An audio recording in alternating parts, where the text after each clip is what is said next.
All right, let's jump right in. Today, we're not just looking at some stuffy old grammar rule. Nope. We are going to unlock a secret weapon for telling better stories.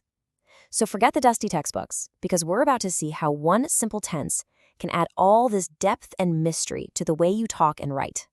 So to really get a feel for how this works, we're going to start with a little mystery, a puzzle that we're going to solve together. And it all kicks off with what looks like a totally normal morning. Okay, so picture this. Yesterday morning, a man is just looking out his window. Seems pretty simple, right? Pretty straightforward, but hang on a second. If you look a little closer, something's not quite adding up here. So you see the puzzle? The sun is shining, it's a beautiful day, but the ground is completely soaked. It wasn't raining when he looked out. So what in the world happened? How can both of these things be true at the same time? And believe it or not, the entire solution to our little mystery is packed right inside this one short sentence. This is where the magic is. It had been raining. That phrase tells us a story that happened before our main story even started. So that clue, it had been raining, it uses this really cool tense. It's officially called the past perfect continuous, but you can just think of it as a time-traveling tense. It literally lets us go back in time inside our own sentences. Let's break down exactly how it does that. So here's the deal. The crucial thing to get is that we're talking about two things that both happened in the past, but one of them, the longer action, was already going on first. It was the setup for the second, shorter thing that happened. And this timeline just lays it out perfectly, doesn't it? First, for a period of time, it was raining. That's the long action that started and continued back in the past. Then, after it was all over, the man looked out the window. The wet ground is just the evidence, the footprint left behind from that first action. I absolutely love this way of thinking about it. It's perfect.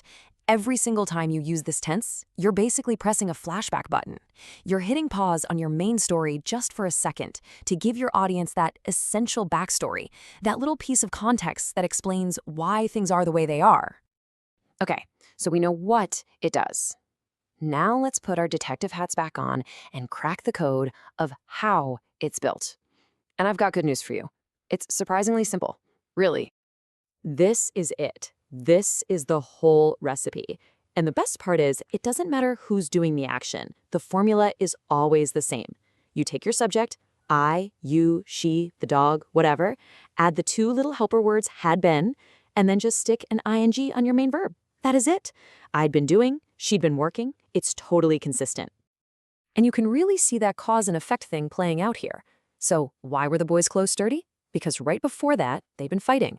Why was I so tired when I walked in the door? Well, because for hours before I got home, I'd been working hard. That flashback always explains the result that we see in that later past moment. So if you remember one thing from this section, make it this. It's not just about something happening in the past. It's about a continuous action that happened for a period of time, setting the stage for another event that also happened in the past. It's all about duration and sequence. All right, every good detective needs to know how to spot a fake, right? There are a couple of other tenses that can look and sound kind of similar. So let's put them in a lineup. We'll learn how to tell them apart so we always use the right tool for the job. First up, the present versus the past connection. Look on the left. He is out of breath. When? Right now. Why? He has been running. That action connects directly to the present moment. Now look at our tense on the right. He was out of breath. When? Back then, in the past. Why? He had been running before that past moment. It's all about whether the result is happening now or happened back then. And here's the other common mix-up. The past continuous, on the left, is for two things happening at the exact same time. They're overlapping. It was raining when we went out. But our tense, the past perfect continuous, is all about sequence. One thing happened before the next.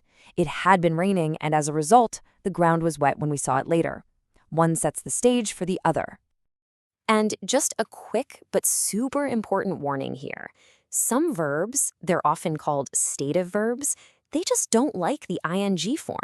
These are verbs about states of being, not really actions, like knowing something or wanting something or liking someone.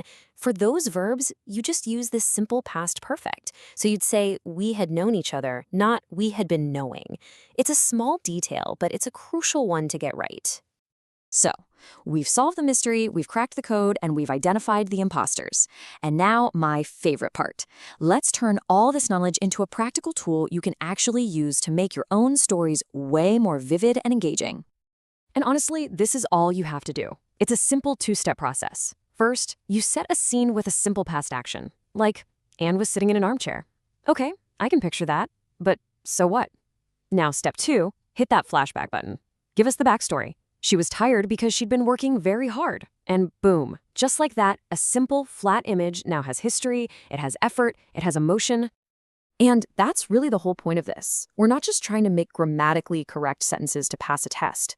We're layering our narratives. We're giving context, we're showing cause and effect, and we're making a simple moment feel like it's part of a much bigger, richer world.